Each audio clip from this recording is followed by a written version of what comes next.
야, 우리 옆에 계신 분 한번 인사할까요? 사랑합니다. 축복합니다.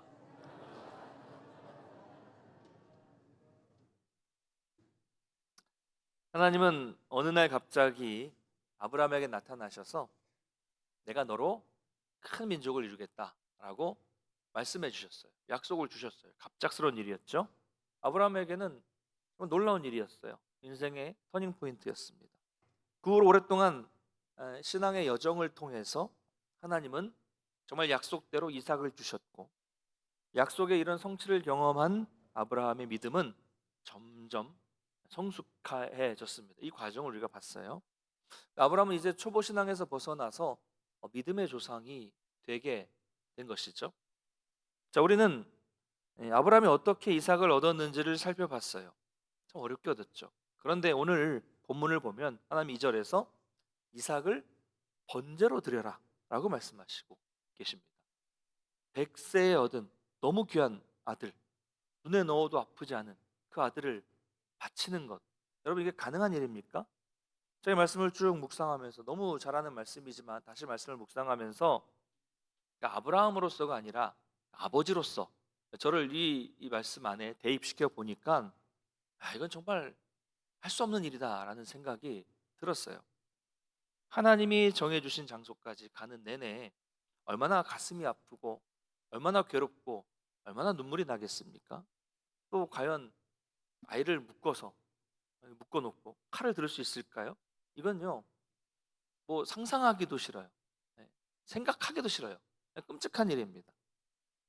우리에게 너무나도 익숙한 이야기라서 여러분의 마음속에 가슴 깊이 와닿을지는 모르겠지만, 왜 하나님은 이런 비정한 일을 명령하시는 것일까요?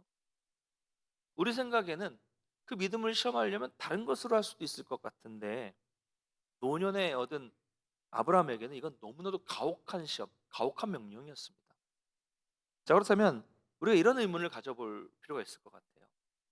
제가 예전에는 어릴 때부터 이 말씀을 보면서 특별하게 이런 생각 안 했는데, 이번에 이런 생각이 들더라고요. 과연 하나님은 정말로 사람을 번제로 받기 원하셨을까? 정말 하나님은 사람을 원하셨을까? 이런 생각. 얼마나 끔찍합니까?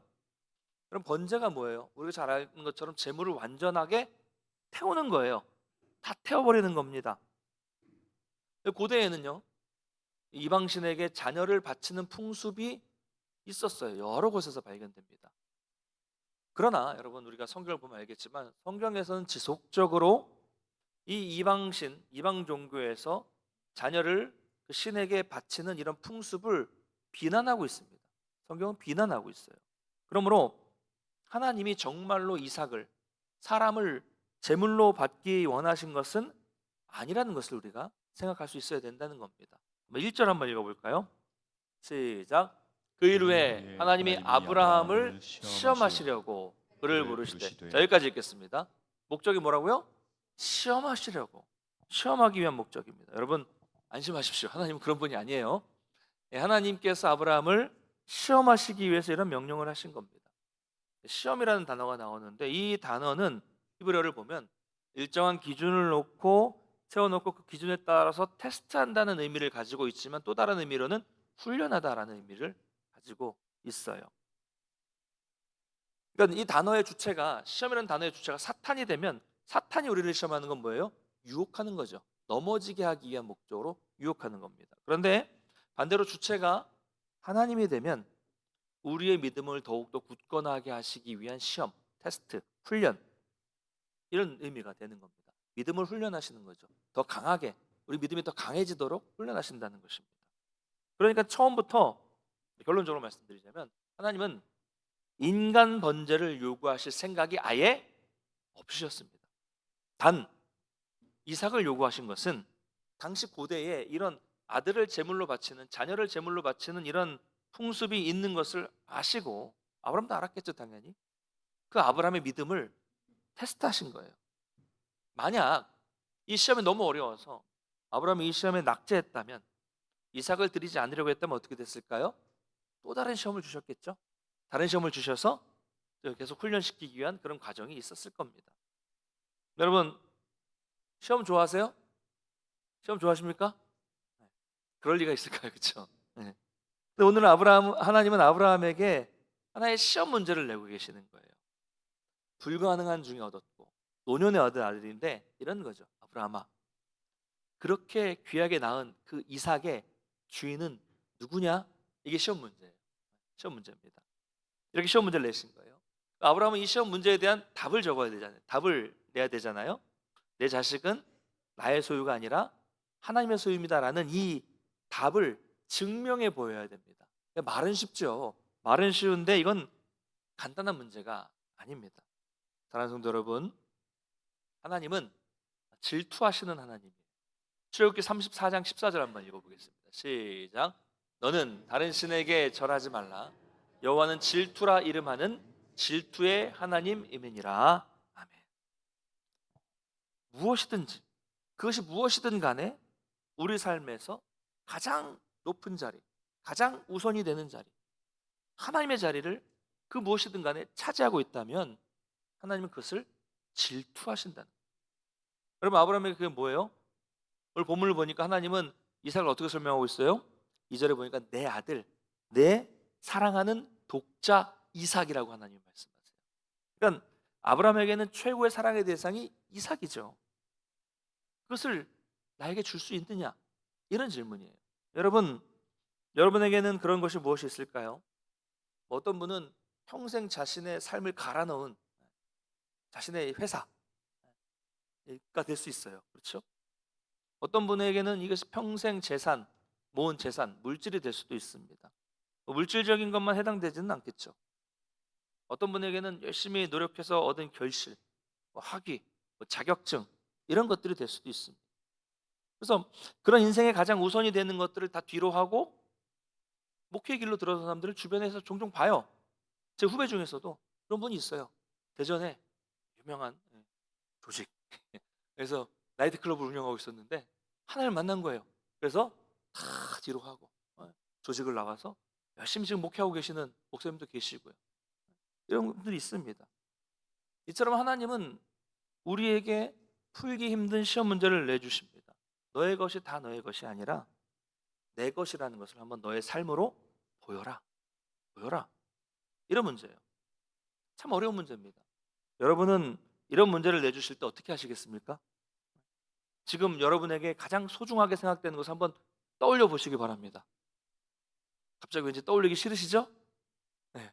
어떻게 하냐고요? 제가 그랬어요. 이런 설교를 들으면 한번 떠올려 보면 하나님이 그 떠올렸을 때 그걸 달라고 하실까봐 상상하기조차 싫어집니다. 여러분, 혹시 그것이 여러분 삶에서, 인생에서 하나님의 자리를 차지하고 있지는 않는지 한번 돌아보기를 바랍니다. 과연 하나님이 달라고 하시면 나는 주저없이 그것을 포기할 수 있을까요? 드릴 수 있을까요?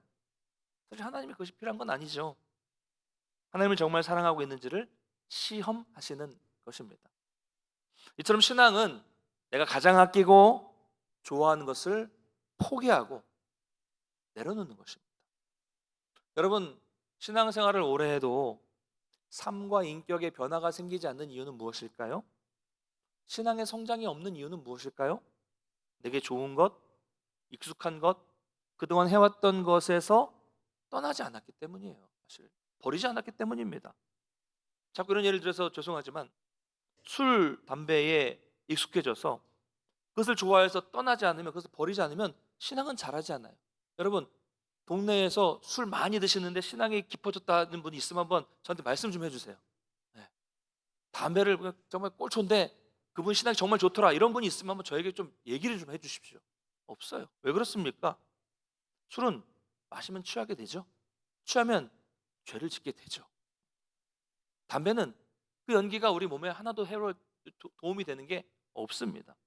거기에는 선한 것이 없어요. 하나님이 기뻐하는 삶이 아닙니다. 하나님이 싫어하는 것을 지속적으로 하고 버리지 않으면서 어떻게 신앙이 자랄 수 있겠습니까? 돈을 사랑하는 사람은 하나님보다 돈을 더 사랑하니까 신앙생활을 더 깊이 들어가지 못하는 거예요. 헌금이 얼마나 아까워요, 그런 사람이. 11조? 말도 안 되는 거죠. 내가 사랑하고 내가 좋아하고 가지고 있는 것, 좋아하는 것을, 누리고 있는 것을 얼마나 포기할 수 있느냐? 여러분, 이것은 믿음의 가장 마지막 시험이에요. 마지막 시험입니다. 여기에서 넘어지게 되면 신앙생활을 오래 해도 늘 그 자리에서 머물러서 전혀 발전이 없게 되는 것이죠. 성장이 없습니다. 자, 아브라함은요, 이 말씀을 듣고 지체하지 않았어요. 그리고 3일 길을 갑니다. 어떻게 보면 뒷마당에서 뒷산에서 살 수 있었는데도 하나님은 3일 동안 준비하기를 원하셨던 것입니다. 어떻게 보면 고민하고 또 마음에 결단하고 또 이 결정을 번복할 시간을 충분히 주셨다고 할 수 있는 거예요. 그만큼 이 아브라함을 향한 시험은 철저한 시험이었다는 겁니다. 그러니 이 아브라함은 이 3일 동안 얼마나 괴로웠을까요? 괴로웠을까요? 뭐 어떤 분들은 믿음이 좋아서 뭐 확신을 가지고 괴롭지 않았다라고 말씀하시지만, 확신을 가지고 결단을 했다고 하더라도 3일 동안 여행하면서 그 예쁜 아들, 그 귀한 아들을 보면서 얼마나 마음에 슬픔이 있고 고뇌가 있고 괴로움이 있었겠습니까? 정말 잔인한 시간이었을 거예요. 그런데 한편으로는 제가 이런 생각이 들더라고요. 과연 아브라함은 이 사실을 사라에게 말하고 갔을까? 생각해 보셨나요? 말을 했을 것 같아요? 못 했을 것 같아요? 남편과 아내가 믿음이 다르잖아요. 그렇죠? 아마 말했으면 못 갔을 것 같아요. 그런 생각이 듭니다. 어떤 분은 이렇게 말씀하시는 분도 있어요. 사라가 이제 아브라함보다 10살이 어린데 먼저 죽거든요. 사라가 먼저 죽은 이유가 아브라함이 이삭을 바치려 했다는 내용을 모르고 있다가 나중에 알고서는 충격을 받아서 일찍 죽은 것이 아니냐. 놀라운 상상력이에요. 어쨌든 이 3일은 정말로 힘겨운 시간이었을 것입니다. 하나님을 향한 원망스러운 마음도 있지 않겠습니까? 사람인데 아니 이럴 거면 왜 주셨어요? 그렇잖아요. 예. 그래도 최종적으로 아브라함은 결단을 했고 이제 도착해서 두 종을 산 아래 남겨두고 이삭과 함께 산을 오르게 됩니다. 이때 아브라함의 말을 한번 보겠습니다. 5절입니다. 5절 같이 읽겠습니다. 시작. 이에 아브라함이 종들에게 이르되 너희는 나귀와 함께 여기서 기다리라.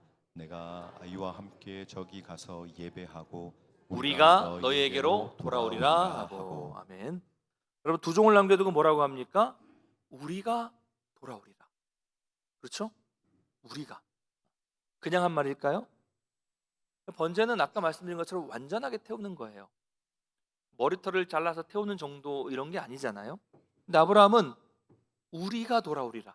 우리가 돌아오리라라고 말씀하고 있습니다. 여러분, 하나님은 애초에 처음부터 아브라함에게 어떤 약속을 주셨습니까?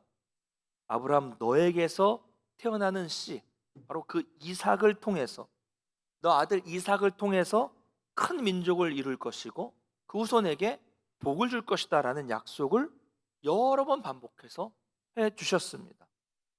그러니까 아브라함은 이 약속을 믿은 거예요. 이 약속을 해 주셨기 때문에 그 한 번 말씀하신 하나님은 어떻게 해서든지 약속을 이루시니까 내가 이삭과 올라가도 함께 돌아올 수 있다라는 믿음이 있었다는 거죠. 여러분, 우리는 이제 아브라함은 과거의 아브라함이 아니라는 점을 기억할 필요가 있습니다. 이제는 달라졌어요. 그 초신자 아브라함이 아니에요. 아브라함이 경험한 하나님은 어떤 하나님입니까? 첫 번째, 전능한 하나님이었어요. 전능하신 하나님. 언제 경험했습니까? 앞에서 우리가 살펴봤죠? 창세기 17장 1절 한번 읽어보겠습니다. 시작. 아브라함이 99세 때에 여호와께서 아브라함에게 나타나서 그에게 이르시되 나는 전능한 하나님이라 너는 내 앞에서 행하여 완전하라. 자, 하나님은 아브람이, 이때는 아브람이었죠 아직, 99세 때 나타나셔서 자신을 나는 전능한 하나님이다 라고 자신을 드러내 보여주셨어요. 그 이후에 나오는 쭉 내용을 보면 이거예요. 나는 전능한 하나님이다. 이제 너는 아브람이 아니라 아브라함이라고 부를 거야. 왜? 너는 이제 많은 민족의 아버지가 될 것이기 때문에. 그리고 너의 씨가 번성하게 될 거야. 사례도 이제 사례가 아니라 사라가 될 거야. 결국에 어머니가 될 거야. 사라가 너에게 아들을 낳아줄 건데 그 이름을 이삭이라고 해라. 나는 이 이삭의 후손과 영원한 언약을 세울 것이다 라고 말씀을 해주셨어요. 99세 때. 그리고 이 말씀대로 실제로 1년 후에 100세인 아브라함과 90세인 사라 사이에서 이삭이 태어납니다. 불가능한 중에 이런 일이 실제로 일어나게 된 거죠. 무슨 말입니까? 전능하신 하나님을 직접 경험한 것이죠.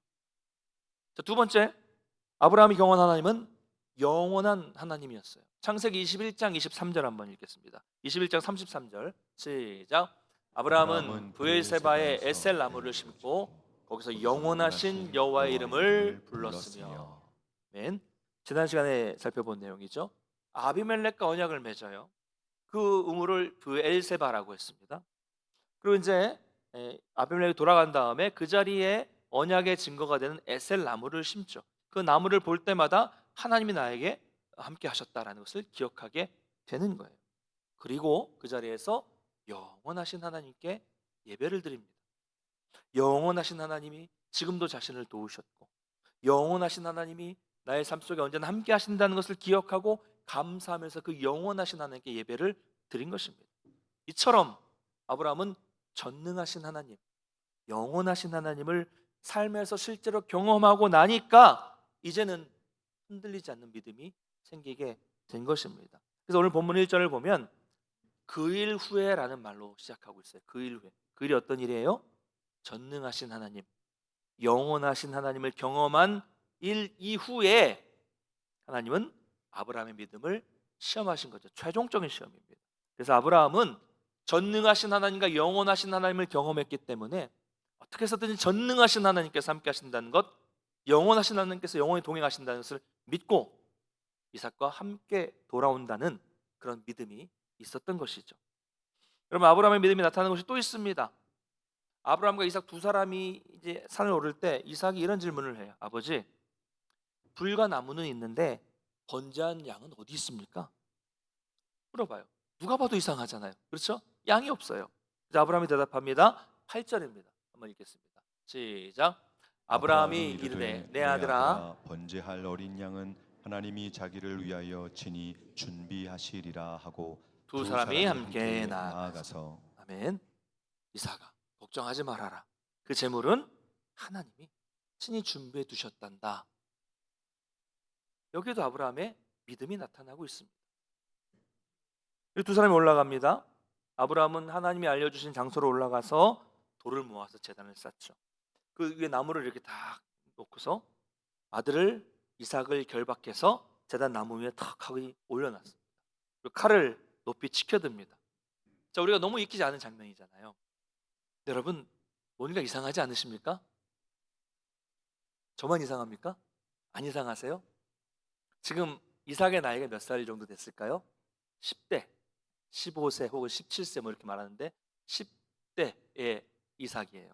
그러면 아브라함은 몇 살입니까? 100세에 나왔으니까 이삭은 10대, 아브라함은 110대.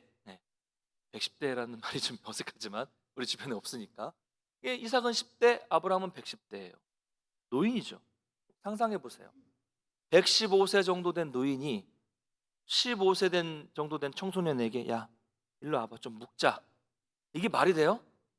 이삭이 지금 뭐하니 껴? 이러면서 딱 부딪히고 가버리면 번제고 뭐고 다 끝이에요. 그렇잖아요. 이런 청소년들이 그냥 한번 확 털어져 버려서 나가버리면 끝나는 거잖아요. 여러분, 아브라함이 묶은 것입니까? 아니면 이삭이 묶여준 겁니까? 아니, 충분히 논리적인 생각을 유출을 할 수 있잖아요. 여기서 우리는 중요한 사실을 발견할 수 있습니다. 지금 아브라함의 믿음은 절정에 이르렀는데 그 믿음이 절정에 이른 모습을 10대의 아들 이삭이 자라면서 평소에 아버지의 모습을 통해 믿음을 보고 자랐다는 거예요. 그래서 아버지의 신앙이 그 이삭에게 그대로 전수되고 있다는 것을 알 수 있습니다. 아니, 그렇잖아요. 그렇지 않고서야 10대의 이 혈기왕성한 아들이 110대의 노인에게 순순히 잡힐 리가 없겠죠. 성경에는 이 자세한 내용이 생략되어 있어서 뭐 어떤 상황인지는 정확히 모르겠어요. 그러나 아브라함이 그 이삭을 묶으면서 그냥 와서 막 억지로 묶지는 않았을 거예요. 그렇죠? 그 말이 안 되는 거잖아요.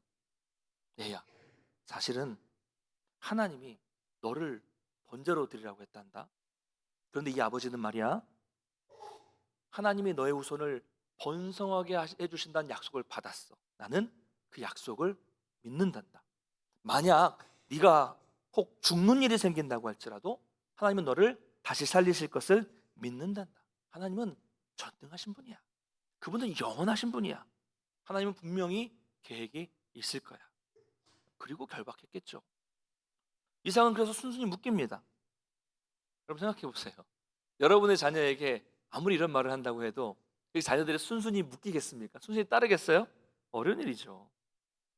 이삭은 사실 아직까지 하나님을 잘 몰라요. 그러나 하나님을 잘 모르지만 그동안 보아왔던 아브라함의 모습을 통해서 하나님을 간접적으로 알고 아브라함의 모습을 믿고 따르는 겁니다. 여러분, 우리가 부모로서 우리 자녀와 이런 관계가 되어야 하지 않겠습니까? 우리 자녀들 교회 오는 자녀들 있잖아요.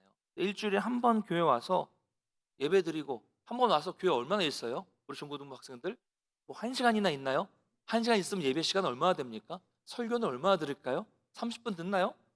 그 시간 와서 예배 드리고 성경 배우고 찬양한다고 해서 아이들이 하나님을 알기가 쉽습니까? 일주일 중에 뭐 1시간도 안 돼요. 6일 동안, 뭐 7일 동안 가정에서 함께 부모와 살아가면서 보이지 않는 하나님을 누굴 통해 볼 수 있어요? 보이는 부모님을 통해서 발견하고 부모님을 통해서 믿게 되는 것입니다. 요즘에 학교 교육도 그렇겠지만 교회 교육도 교회보다는 부모의 신앙 교육이 강조되는 시대예요.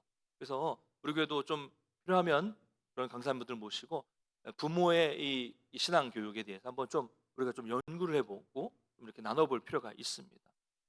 그러니 여러분, 우리의 평소의 삶의 모습이 가정에서의 신앙의 모습이 얼마나 중요한지를 생각해야 됩니다. 바라기는 여기 계신 여러분들의 자녀들 또 손주들이 여러분의 모습을 보면서 보이지 않는 하나님을 발견할 수 있게 되시기를 간절히 축복합니다. 그래서 아브라함은 이제 이삭을 향해 칼을 들었어요. 생각해도 끔찍하더라고요. 숨을 들이마시고 눈을 찔끔 감고 이삭을 찌르려고 칼을 높이 치켜들자 다급한 여호와의 사자의 음성이 들립니다. 아브라함아, 아브라함아.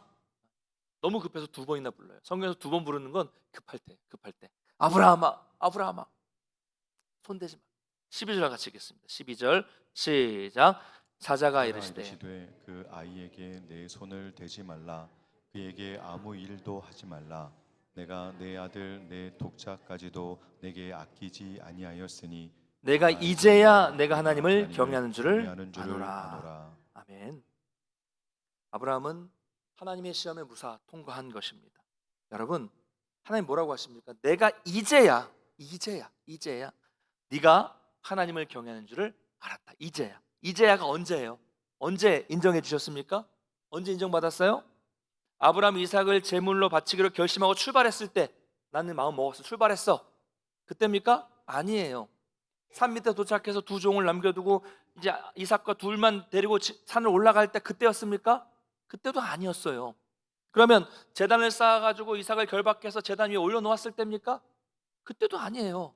정말로 칼을 들어서 바로 이 아들을 바치려고 하는, 잡으려고 하는 일보 직전에 그때에서야 하나님이 인정해 주셨습니다. 여러분, 그때에서 믿음을 알았다고 말씀하고 있어요. 믿음은 끝까지 가는 게 진짜 믿음입니다. 바로 코앞까지 가는 게 진짜 믿음이에요. 우리에게 이런 경우가 많아요. 내가 신앙생활 열심히 해보려 한 적이 있었다. 무슨 말이에요? 지금 안 한다는 얘기잖아요. 그 믿음입니까? 내가 예배도 열심히 드린 적이 있었다. 내가 세례를 받으려고 교육도 받은 적이 있었다. 구역 예배도 가봤다. 이 정도면 된 거 아니냐? 아니라니까요. 내가 인정해 주는 게 아니에요. 믿음은 하나님이 인정해 줘야 되는 거예요. 내가 그래도 이삭을 바치려고 출발까지는 했었지. 근데 못했어. 그 믿음입니까? 아니라니까요. 내가 제단에 딱 돌을 쌓고 나무를 널려놓고 아이를 올려놓기까지 했었다. 된 거 아니야? 아니라니까. 여러분, 믿음은 하나님이 인정해 주시는 겁니다. 하나님이 인정해 주시는 믿음은 끝까지 가는 거예요. 끝까지. 그렇게 다 해봤다고 말하는 것이 아니라 그 과정을 거쳐서 최종적으로 그 믿음 생활까지 해야 되는 것이 하나님 인정해 주시는 믿음입니다. 정말 말도 안 되는 상황까지 가야 인정을 받을 수 있다는 거죠. 자, 여호와의 사자가 이제 못하게 멈추니까 이제 아브라함은 주변을 둘러보게 됐고 수풀에, 덤불에 뿔이 걸려있는 순양을 발견하게 됩니다. 자, 이제 아들을 죽이지 않아도 되니까 무슨 생각이 떠올라요? 준비해 주셨구나. 둘러본 겁니다. 아까 아브라함에게 이삭에게 그랬죠. 이삭아, 하나님이 재물을 준비해 주셨다라는 이 믿음대로 준비된 재물을 발견하게 된 겁니다. 그래서 아브라함은 그 준비된 순양을 번제로 드렸습니다. 여러분, 이날의 이 감격스러운 예배가 상상이 되십니까? 수많은 번제를 드렸겠지만 이날의 예배는 아브라함도 이삭도 평생 잊을 수 없는 예배였어요. 아브라함과 죽었어야 할 이삭이 함께 드리는 예배, 하나님께서 이삭을 죽게 하지 않으시고 제물을 준비해 주셔서 드린 예배, 평생 잊을 수 없는 예배였고, 아브라함의 믿음이 이삭에게로 그대로 이어지는 그런 놀라운 예배였던 것입니다. 여러분, 이런 믿음의 승리가 여러분의 삶에도 나타나고 있습니까? 여러분이 하나님께 모든 것을 맡겨드리고 하나님이 주인임을 고백함으로써 생겨나는 기적이 여러분 삶 속에 있습니까? 우리를 구원해 주시고 기적을 베푸신 하나님께 감사드리며 평생 잊혀지지 않는 그런 예배를 드렸던 기억이 여러분에게도 있으신가요? 아브라함은 이 땅 이름을 여호와 이레라고 불러요. 여호와께서 준비하셨다. 이곳을 지날 때마다, 이곳을 생각할 때마다 오늘의 이 놀라운 일이 생각나겠죠. 아브라함에게는 여호와께서 준비해 주실 것이라는 믿음이 있었습니다. 혹 이삭이 죽는다고 할지라도 아브라함은 하나님께서 이삭을 죽은 자 가운데서 다시 살리실 줄을 믿었어요. 그래서 히브리 기자는 이렇게 말합니다. 히브리서 11장 17절에서 19절 한번 읽겠습니다. 시작. 아브라함은 시험을 받을 때에 믿음으로 이삭을 드렸으니 그는 약속들을 받은 자로 돼 그 외아들을 드렸느니라. 그에게 이미 말씀하시기를 내 자손이라 칭할 자는 이삭으로 말미암으리라 하셨으니 그가 하나님이 능력이 이삭을 죽은 자 가운데서 다시 살리실 줄로 생각한지라. 비유컨대 그를 죽은 자 가운데서 도로 받은 것이니라. 아멘. 이런 믿음이었어요. 여러분, 이런 믿음을 통해서 항상 우리가 믿음으로 나아갈 때 예배해 주시고 준비해 주시는 그 여호와 이레의 하나님을 만나시기를 간절히 축원합니다. 좋아하는 사랑하는 성도 여러분, 말씀을 맺겠습니다. 우리는 오늘 말씀을 통해서 아브라함의 믿음이 절정에 이른 모습을 볼 수 있어요. 그런데 아브라함이 자신이 가진 이 믿음을 증명한 것은 무엇이었습니까? 그의 실천, 행위였어요. 그렇죠? 그가 하나님을 신뢰한다는 것, 하나님을 온전히 믿고 있다는 것을 보일 수 있는 것이 무엇이었을까요? 마음으로요? 말로요? 아닙니다. 자기가 가장 사랑하는 아들을 드림으로써, 그 말씀에 순종함으로써 보였어요. 증명했습니다. 자기를 부인한 거예요. 자기를 포기했어요. 아들을 포기했다는 것은 자기의 존재를 부정하는 것이고 자기의 가장 소중한 것을 포기했다는 거잖아요. 가장 사랑하는 아들을 포기하고 말씀에 순종했습니다. 여러분, 이게 믿음입니다. 할렐루야. 우리도 그래요. 우리는요 지금 말로 신앙생활하는 것에 너무 익숙해져 있어요. 말은 다 대단해요. 거창해요. 하나님의 나라와 영광과 세계 열방을 위해서 드린다고 하면서 말은 그렇죠. 예배는 드리는데 삶의 헌신은 없어요. 대형교회마다 봉사할 사람이 없대잖아요. 섬길 사람이 없대요. 우리 교회도 마찬가지겠지만 큰 교회라고 많은 게 아니에요. 예배는 그렇게 많이 드리는데 헌신할 사람이 없답니다. 성경은 그렇게 잘 알아요. 근데 그대로 실천하는 삶은 없어요. 순종이 없어요. 오늘 우리가 얼마나 많은 것들을 가지고 있습니까? 다 가지고 있어요. 다 가지고 있는데, 다 쥐고 있는데 하나도 신앙을 위해서 하나님을 위해서 버릴 생각은 안 하고 다 가지고 신앙생활하고 있어요. 다 가지고 있으면, 다 손에 쥐고 있으면서 신앙도 잡으려고 하니까 그게 안 잡히는 거죠. 안 잡히는 겁니다. 이건 진짜 믿음이 아닙니다. 내려놓아야 돼요. 포기해야 됩니다. 버릴 건 버려야 돼요. 내 주인이 하나님이라는 것을 인정하고 그 하나님께 실제로 순종하는 믿음이 진짜 믿음입니다. 여러분, 다시 말씀드리지만 믿음은 관념이 아니에요. 생각 속에 있는 게 아닙니다. 믿음은 말도 아니고 믿음은 순종입니다. 할렐루야. 믿음은 알미 아니라 삶입니다. 순종입니다. 여러분, 하나님을 신뢰하십니까? 하나님의 정말로 여러분의 주인이십니까? 그렇다면 아브라함과 같이 여러분의 삶과 여러분의 순종과 행위를 통해서 말씀에 온전히 따라가시고 순종하시기를 축복합니다. 우리가 하나님의 말씀을 전적으로 믿고 순종하면 하나님 반드시 그 순종의 길에 미리 준비해 주시는 여호와 이레의 은총을 베풀어 주실 것을 믿습니다. 이런 역사를 날마다 여러분의 일상에서 경험하시기를 간절히 축복합니다. 다 같이